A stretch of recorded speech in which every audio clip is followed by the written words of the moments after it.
नमस्कार दोस्तों, जय हिंद। प्रिपरेशन जुडिशियल चैनल पे आपका स्वागत है। यह भारतीय दंड संहिता का वीडियो है। इसके अंतर्गत फर्स्ट सेशन चल रहा है। फर्स्ट सेशन का ये छठा वीडियो है। फर्स्ट सेशन में आपको सेक्शन 1 to 75 तक का सभी इंपॉर्टेंट MCQ कराया जा रहा है। फर्स्ट सेशन का ये छठा वीडियो है, जिसमें आपको क्वेश्चन आपको 100 to 120 तक कराया जाएगा। तो चलिए शुरू करते हैं IPC का छठा वीडियो। चलिए क्वेश्चन नंबर 101 से क्या है शुरू करते हैं। सामान्य आशय के आधार पर संयुक्त दायित्व के सिद्धांत के लागू होने के लिए आपराधिक कार्य किया जाना चाहिए। ऑप्शन नंबर ए, एक से अधिक व्यक्तियों द्वारा। ऑप्शन बी, कम से कम 5 व्यक्तियों द्वारा। ऑप्शन सी, केवल 2 व्यक्तियों द्वारा। ऑप्शन डी, किसी विधि विरुद्ध जमाव के सदस्य द्वारा। यह क्वेश्चन राजस्थान में 2003 में पूछा जा चुका है। तो मैं आपको बता दूं इसका सही आंसर क्या है। इसका सही आंसर है एक से अधिक व्यक्तियों द्वारा सामान्य आशय किया जाना चाहिए, क्या संयुक्त दायित्व के लिए। तो आपको भारतीय संविधान अधिनियम की धारा 34 में बताया गया है। ओके, इसमें कम से कम कितने व्यक्ति चाहिए? कम से कम आपको 2 व्यक्ति चाहिए, यानी एक से अधिक व्यक्ति चाहिए। ओके, एक से अधिक तो हो ही गया 2, एक से अधिक व्यक्ति चाहिए। ओके, तो मैं आपको बता दूं 5 व्यक्ति किसके लिए चाहिए। 5 व्यक्ति आपको चाहिए कम से कम विधि विरुद्ध जमाव के लिए 5 व्यक्ति चाहिए। तो विधि विरुद्ध जमाव को IPC की कौन सी धारा में बताया गया है? तो 141 में 141 सेक्शन में विधि विरुद्ध जमाव को बताया गया है। क्वेश्चन नंबर 101 का आंसर हो गया ऑप्शन नंबर ए, यानी एक से अधिक व्यक्तियों द्वारा सामान्य आशय के आधार पर संयुक्त दायित्व के सिद्धांत के लागू होने के लिए आपराधिक कार्य किया जाना चाहिए एक से अधिक व्यक्तियों द्वारा। ओके, चलिए इसके व्याख्या देख लेते हैं। व्याख्या में क्या बताया गया है। भारतीय दंड संहिता की धारा यानी IPC की धारा 34 में परिभाषित सामान्य आशय के आधार पर संयुक्त दायित्व के सिद्धांत के आवश्यक तत्व निम्नलिखित है। पहला, एक आपराधिक कृत्य होना चाहिए। दूसरा, आपराधिक कृत्य से एक से अधिक व्यक्तियों द्वारा किया गया हो। तीसरा, आपराधिक कृत्य सब व्यक्तियों के सामान्य आशय को अग्रसर करने में किया गया हो।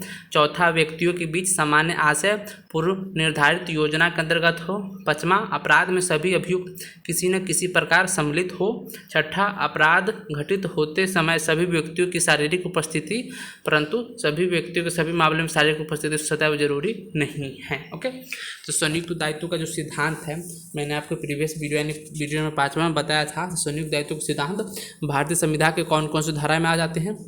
तो धारा 34, 35, ओके, 37, 38 तथा धारा 149 में संयुक्त दायित्व के सिद्धांत है। चलिए नेक्स्ट क्वेश्चन शुरू करते हैं। क्वेश्चन नंबर 102, जब कोई व्यक्ति द्वारा यानी कई व्यक्तियों द्वारा आपराधिक कृत्य किया जाता है तब। ऑप्शन नंबर ए, केवल मुख्य अपराधी ही कृत्य के लिए उत्तरदायी है। ऑप्शन बी, केवल सक्रियकर्ता ही कृत्य के लिए उत्तरदायी है।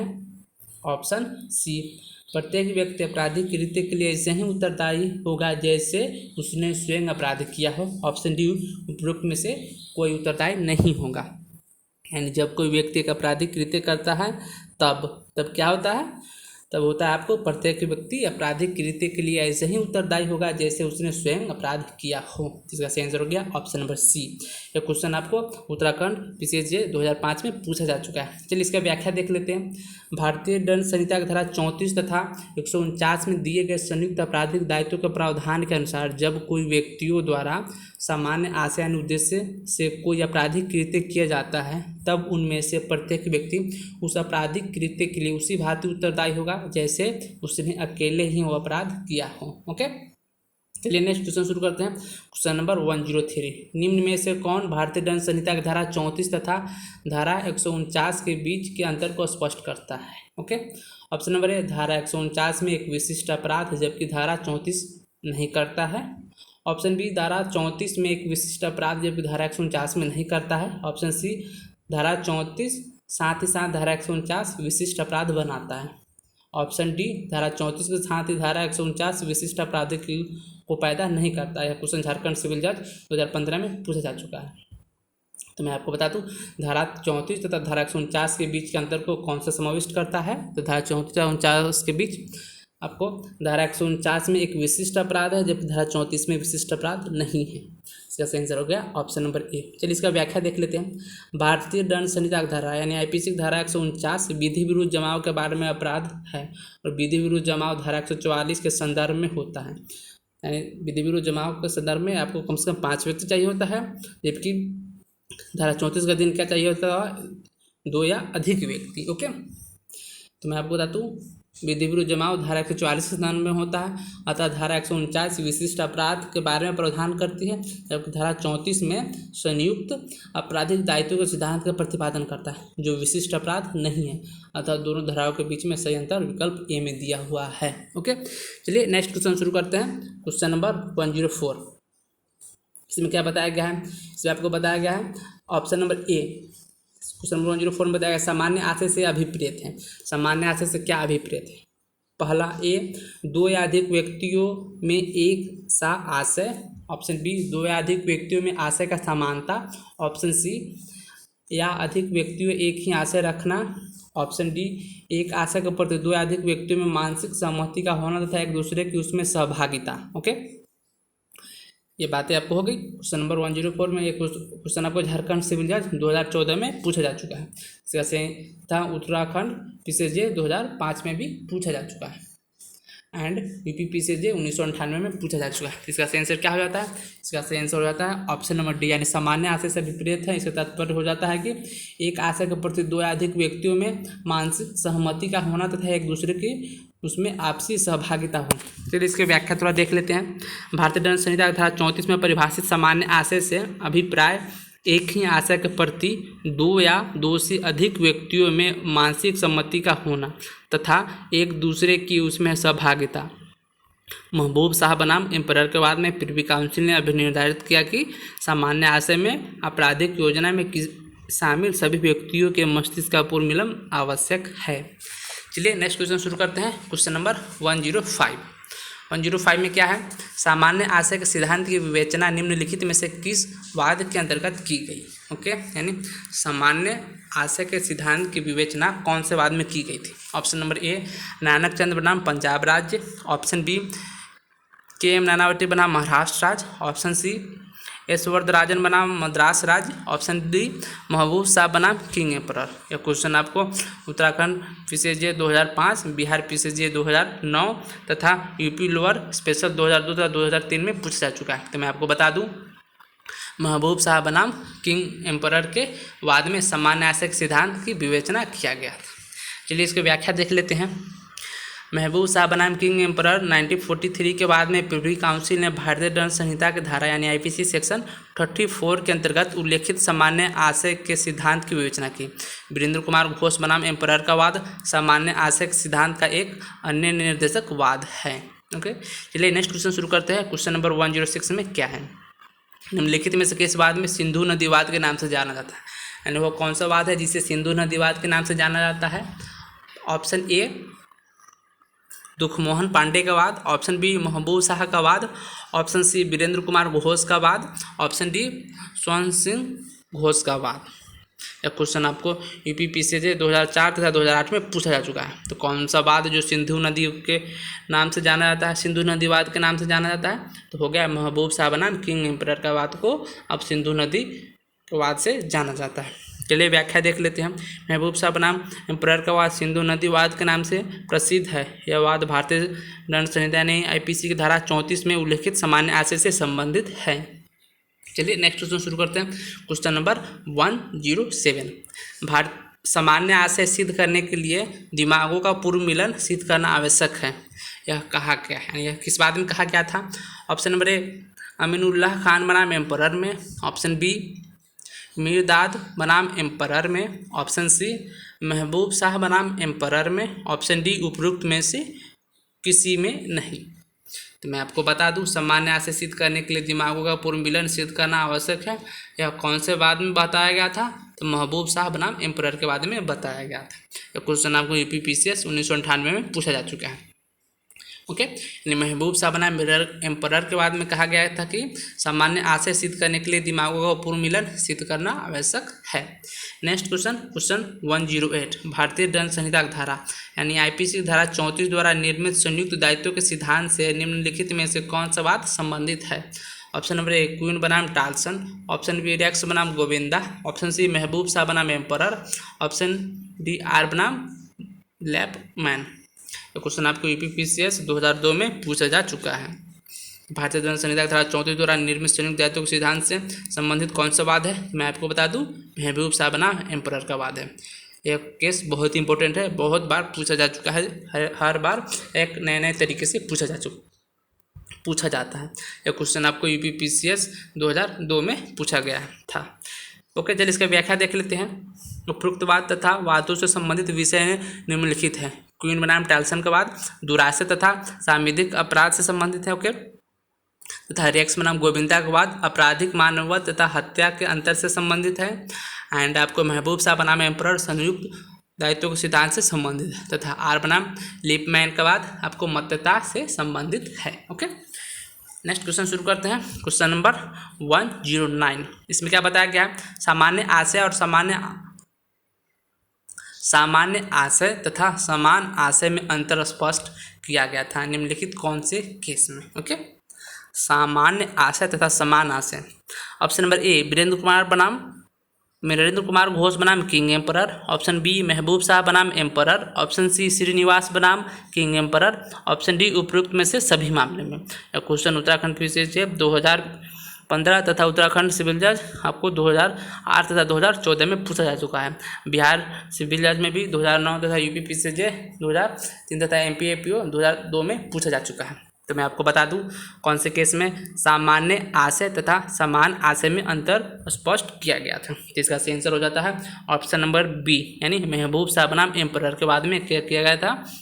आपको सामान्य आशय तथा समान आशय के बीच अंतर निर्धारित किया गया था। चलिए व्याख्या देख लेते हैं। महबूब शाह बनाम एम्परर के बाद में अभिनिर्धारित किया गया कि सामान्य आशय एवं समान आशय शब्दों के बीच की सीमा रेखा बहुत पतली है, परंतु इनके बीच वास्तविक एवं मूल अंतर है। यदि इस अंतरों को समझने में भूल हुई तो इससे अन्याय हो सकता है। चलिए next question 110 and question number 110। भारतीय दंड संहिता की धारा 34 पर प्रसिद्ध वाद है। ओके, यानी आईपीसी के सेक्शन 34 पर कौन सा वाद जो बहुत फेमस है? ऑप्शन नंबर ए मैकनाटन का वाद। ऑप्शन नंबर बी रेक्स बनाम गोविंदा का वाद। ऑप्शन सी वीरेंद्र कुमार घोष बनाम एम्परर का वाद। ऑप्शन डी केसी मैथ्यू का वाद। ये क्वेश्चन आपको यूपीपीसीएस 1993 तथा छत्तीसगढ़ सिविल जज 2004 तथा 2005 में पूछा जा चुका है। मैं आपको बता दूं धारा 34 पर कौन सा प्रसिद्ध वाद है? तो वीरेंद्र कुमार घोष बनाम एम्परर का वाद बहुत भारतीय दंड संहिता की धारा 34 पर बहुत प्रसिद्ध वाद है। चलिए व्याख्या का दिन सभी केस के बारे में थोड़ा चर्चा कर लेते हैं। क्या बताया गया है व्याख्या में? वीरेंद्र कुमार घोष बनाम एम्परर का वाद भारतीय दंड संहिता की धारा 34 पर प्रसिद्ध वाद है, जबकि मैकनाटन का वाद धारा 84 पर तथा रेक्स बनाम गोविंदा के वाद धारा 299 तथा 300 पर तथा केसी मैथ्यू के वाद धारा 149 से संबंधित प्रमुख वादे हैं। चलिए नेक्स्ट क्वेश्चन शुरू करते हैं। Question number 111। अपराधों में वे सभी सहायक होते हैं जो केवल खड़े रहते हैं और प्रतीक्षा करते रहते हैं। यह कथन किस वाद में दिया गया था? ओके, ऑप्शन नंबर ए महबूब शाह बनाम emperor. Option B Virendra Kumar Ghosh बनाम एम्परर। ऑप्शन सी आर बनाम प्रिंस तथा ऑप्शन नंबर डी सिराज बनाम डी जुटजन। ये क्वेश्चन आपको उत्तराखंड पीसीएस 2013 तथा यूपी लोअर 2003 में पूछा जा चुका है। यूपी पीसीएस 1996 में भी पूछा जा चुका है। तो मैं आपको बता दूं कौन से वाद में उपरोक्त कथन कही गई थी। ये बात आपको वीरेंद्र कुमार घोष बनाम एम्परर के वादे में आपको यह कथन कहा गया था कि अपराध में वे भी सहायक होते हैं जो केवल खड़े रहते हैं और प्रतीक्षा करते रहते हैं। ओके, चलिए इसका व्याख्या करने से और स्पष्ट करते हैं। भारतीय दंड संहिता यानी आईपीसी की धारा 34 में उल्लेखित सामान्य आशय के सिद्धांत से संबंधित वाद वीरेंद्र कुमार घोष बनाम एम्परर में प्रिवी काउंसिल ने निर्णित किया कि अपराध में वे भी सहायक होते हैं जो केवल खड़े रहते हैं और प्रतीक्षा करते हैं। अर्थात धारा 34 के अंतर्गत सामान्य आशय को अग्रसर करने में शामिल सभी व्यक्ति की सक्रियता भागीदारी आवश्यक नहीं है। ओके, चलिए नेक्स्ट क्वेश्चन शुरू करते हैं। क्वेश्चन नंबर 112 में क्या बताया जा रहा है? अ और ब ने एक बैंक को लूटने की योजना बनाई। अ बैंक में गया और अपनी पिस्तौल से रोकड़ी को मारकर राशि ले ली और जब बैंक से लौट रहा था उसे भी बैंक के गार्ड ने मार दिया। ब जो अपनी मोटरसाइकिल पर बैंक के बाहर इंतजार कर रहा था भाग गया। अ का आपराधिक दायित्व, ब का आपराधिक दायित्व क्या है? ओके, एंड उसका क्या दायित्व है? ऑप्शन नंबर ए कोई दायित्व नहीं है। ऑप्शन बी केवल आपराधिक षड्यंत्र के लिए दायी है। ऑप्शन सी केवल लूट के लिए दायी है। ऑप्शन डी रोकड़ियों की हत्या और लूट दोनों के लिए दायी है। यह क्वेश्चन आपको यूपी पीसीएस 1994 तथा यूपी पीसीएस 2008 में पूछा जा चुका है। तो तो मैं आपको बता दूं यह किसके लिए दायी है।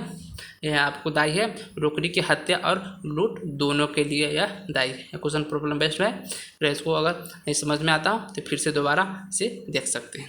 चलिए एक बार फिर हम ही बता देते हैं क्वेश्चन को। अ और ब ने एक बैंक को लूटने की योजना बनाई, यानी अ और ब दोनों एक योजना बनाए। तो कौन सी योजना? तो बैंक लूटने की। ओके, अब बैंक में गया और अपनी पिस्तौल से रोकड़ियों को मार कर राशि ले ली। यानी बैंक में कौन गया? अ, बाहर कौन था? ब।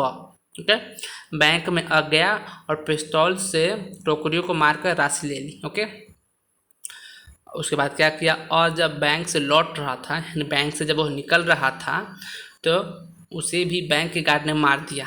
ओके, यानी क्या किया? बैंक के गार्ड ने अ को मार दिया। ब जो अपने मोटरसाइकिल पर बैंक के बाहर इंतजार कर रहा था भाग गया। ब का क्या आपराधिक दायित्व है? ब का आपराधिक दायित्व यही है कि तो रोकड़ियों की हत्या और लूट दोनों के लिए दायी है। कौन? तो ब दोनों के लिए दायी है। ओके,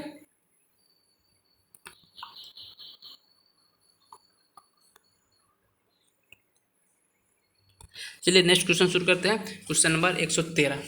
प्रिवी काउंसिल के समक्ष पोस्ट मास्टर हत्या के मामले में निर्णय दिया गया।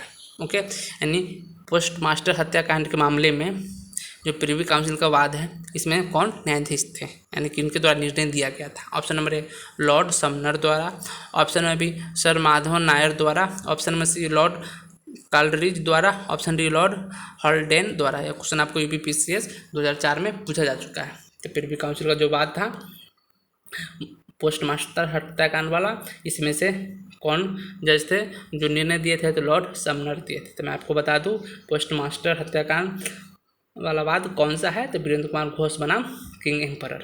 चलिए व्याख्या के दिन से थोड़ा और स्पष्ट करने की कोशिश करते हैं। भारतीय दंड संहिता की धारा 34 में निहित सामान्य आशय के सिद्धांत के महत्वपूर्ण वाद वीरेंद्र कुमार घोष बनाम एम्परर लॉर्ड समनर ने अभियुक्त को धारा 34 तथा 302 के अंतर्गत पोस्ट मास्टर की हत्या का घोषित क्या किया, यानी लॉर्ड समनर ने धारा 34 तथा 302 धारा के अंतर्गत पोस्ट मास्टर की हत्या के लिए दोषी घोषित किया। लॉर्ड समनर ने यह सिद्धांत प्रतिपादित किया कि अन्य लोग की तरह अपराध में वे भी कार्य करते हैं जो मात्र खड़े रहते हैं तथा प्रतीक्षा करते हैं। ओके, चलिए नेक्स्ट क्वेश्चन शुरू करते हैं। Question number 114। एक्स एवं वाई दोनों जेड की हत्या करने जाते हैं। एक्स हाथ में भले लिए चौकन्ना खड़ा रहता है, वहाँ जेड पर कोई वार नहीं करता है, यानी वह जेड पर कोई वार नहीं करता है, केवल चौकन्ने रहता है। ओके, भाले लिए हुए। वाई क्या करता है? जेड को मार डालता है। ओके, चलिए देखिए ऑप्शन क्या है। ऑप्शन नंबर ए जेड की हत्या के लिए केवल वाई दोषी होगा। ऑप्शन बी जेड की हत्या के लिए एक्स और वाई दोनों दोषी है। ऑप्शन सी एक्स ने वार नहीं किया इसलिए वह दोषी नहीं है। ऑप्शन डी ए और बी, यानी ए और सी दोनों उत्तर सही है। तो मैं आपको बता दूं इसका सही आंसर क्या है। इसका सही आंसर हो गया ऑप्शन नंबर बी, यानी जो एक्स एवं वाई क्या किया? जेड की हत्या करने जाता है। एक्स हाथ में भला लेकर जो बाहर खड़ा रहता है और चौकन्ना रहता है, तथा जेड ने क्या किया? वह जेड पर कोई वार नहीं करता है, परंतु वाई जेड को मार डालता है। इस स्थिति में क्या होगा? एक्स ने वार नहीं किया। ओके, एक्स ने तो वार नहीं किया, परंतु इसका उत्तरदायी क्या होता है?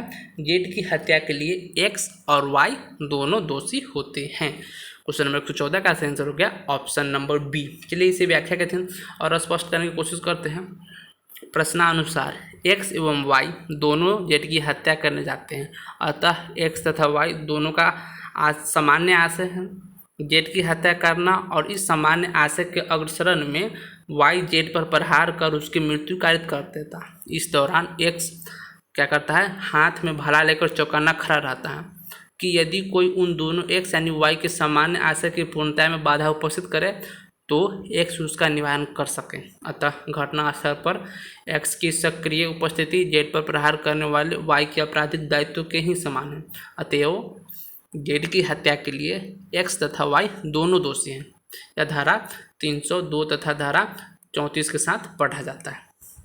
चलिए नेक्स्ट क्वेश्चन शुरू करते हैं। Question number 115। एक आपराधिक कार्य करने में संयुक्त दायित्व के सिद्धांत की अपेक्षा है कि ऑप्शन नंबर ए, अभियुक्त मात्र कार्य करने की तैयारी की योजना बनाने में सम्मिलित हुआ हो। ऑप्शन बी, अपराधियों को अनुप्राप्ति करने वाले सामान्य आशय विद्यमान होगा। ऑप्शन सी, विधि विरुद्ध जमाव के किसी सदस्य द्वारा जमाव के सामान्य उद्देश्य को अग्रसर करने में कोई आपराधिक कार्य के किए जाने के बीच समय का लंबा अंतराल हो। ऑप्शन डी, सामान्य आशय के विवेचन और आपराधिक कार्य के किए जाने के बीच समय का लंबा अंतराल हो। तो मैं आपको बता दूं, एक आपराधिक कार्य करने में संयुक्त दायित्व के सिद्धांत की अपेक्षा करता है कि संयुक्त दायित्व के सिद्धांत क्या अपेक्षा करता है? तो यह अपेक्षा करता है कि अपराधियों को अनुप्रमाणित करने वाले सामान्य आशय विद्यमान हो। क्वेश्चन 115 का आंसर हो गया ऑप्शन नंबर बी। ये क्वेश्चन आपको यूपीपीसीएस 1994 तथा यूपीपीसीएस 2008 में पूछा जा चुका है। चलिए इसको व्याख्या देख लेते हैं। एक आपराधिक कार्य करने में संयुक्त दायित्व के सिद्धांत की अपेक्षा है कि अपराधियों की अनुप्रमाणित करने वाला सामान्य आशय विद्यमान हो। चलिए नेक्स्ट क्वेश्चन शुरू करते हैं। क्वेश्चन नंबर 116, सही उत्तर बताना है। सामान्य आशय पर आधारित संयुक्त दायित्व अपेक्षा करता है, क्या अपेक्षा करता है? संयुक्त दायित्व यही अपेक्षा करता है कि ऑप्शन नंबर ए, आपराधिक कृत्य एक से अधिक व्यक्ति द्वारा किया जाता हो।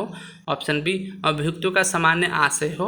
ऑप्शन सी, आपराधिक कृत्य में अभियुक्त की सक्रियता उपस्थित रही हो। ऑप्शन डी, उपयुक्त सभी। यह क्वेश्चन यूपीपीसीएस 1996 तथा एमपी सिविल जज 2005 तथा 2006 में पूछा जा चुका है। इसका सही आंसर क्या है? इसका सही आंसर मैं आपको बता दूं, सामान्य आशय पर आधारित संयुक्त दायित्व की अपेक्षा करता है कि आपराधिक कृत्य एक से अधिक व्यक्ति द्वारा किया जाता हो। सही है।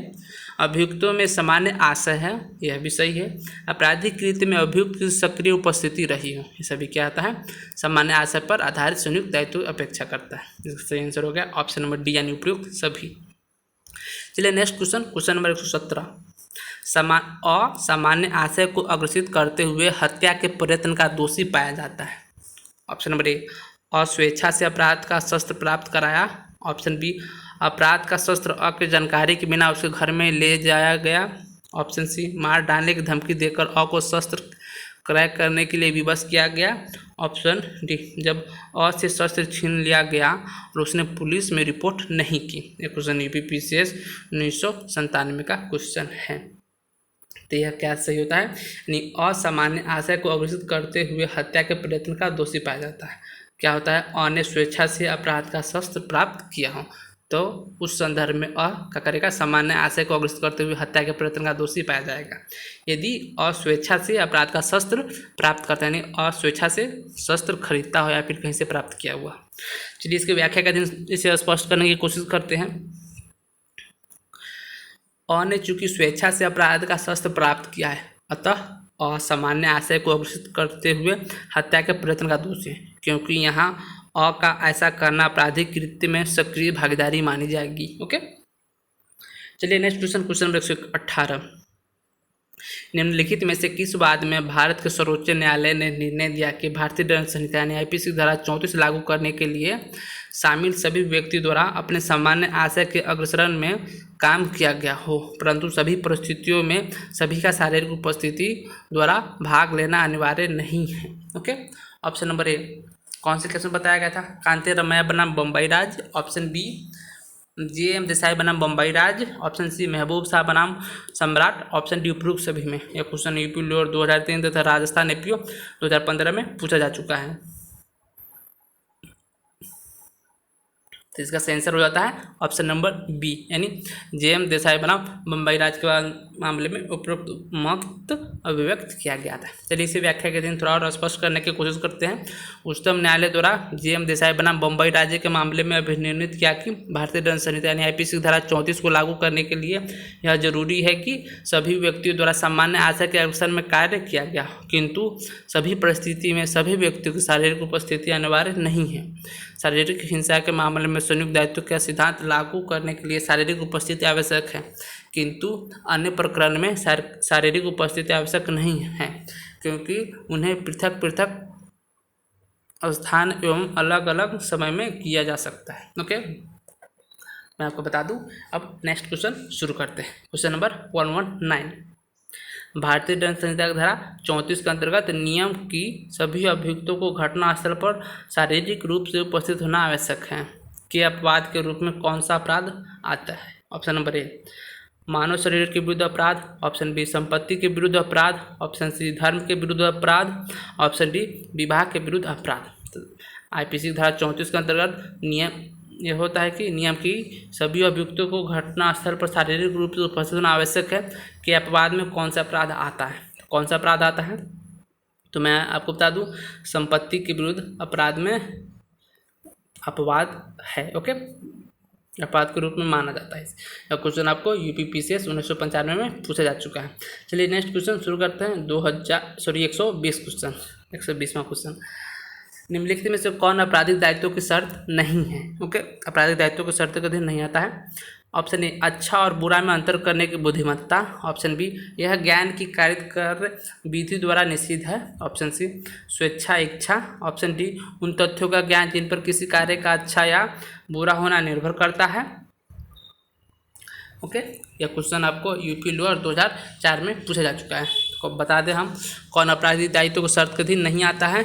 इसका आंसर है ऑप्शन नंबर ए, यानी अच्छा और बुरे में अंतर करने की बुद्धिमत्ता क्या होता है, आपराधिक दायित्व के शर्त के अधीन नहीं आता है। तो आपराधिक दायित्व के शर्त कौन कौन से हैं, चलिए देख लेते हैं व्याख्या के अधीन। आईपीसी में आपराधिक दायित्व के निम्नलिखित शर्तें हैं। पहला, यह ज्ञान की कार्य विधि द्वारा निषिद्ध है। दूसरा, स्वतंत्र इच्छा। तीसरा, उन तथ्यों का ज्ञान जिन पर किसी कार्य का अच्छा या बुरा होना निर्भर करता है। अतः अच्छा और बुरा में अंतर करने की बुद्धिमत्ता आपराधिक दायित्व की शर्त नहीं है। ओके, यह आप आईपीसी का या छठा वीडियो का लास्ट क्वेश्चन है, क्वेश्चन नंबर 120 यानी क्वेश्चन नंबर 120।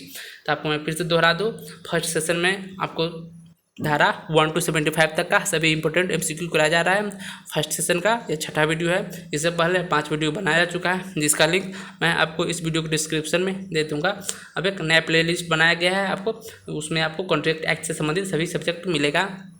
इस चैनल पे आपको टीपीए, सीआरपीसी, आईपीसी, एविडेंस सभी ऑन कॉन्ट्रैक्ट तथा संविधान एंड पॉलिटी सभी का प्लेलिस्ट बनाया जा चुका है। सबका महत्वपूर्ण वीडियो बन रहा है तथा आगे भी बनता रहेगा। आपको अपना कीमती समय देने के लिए बहुत बहुत शुक्रिया। यदि आपको चैनल पसंद आता है तो कृपया ज़्यादा से ज़्यादा शेयर करें तथा चैनल को सब्सक्राइब करें। Thanks for watching.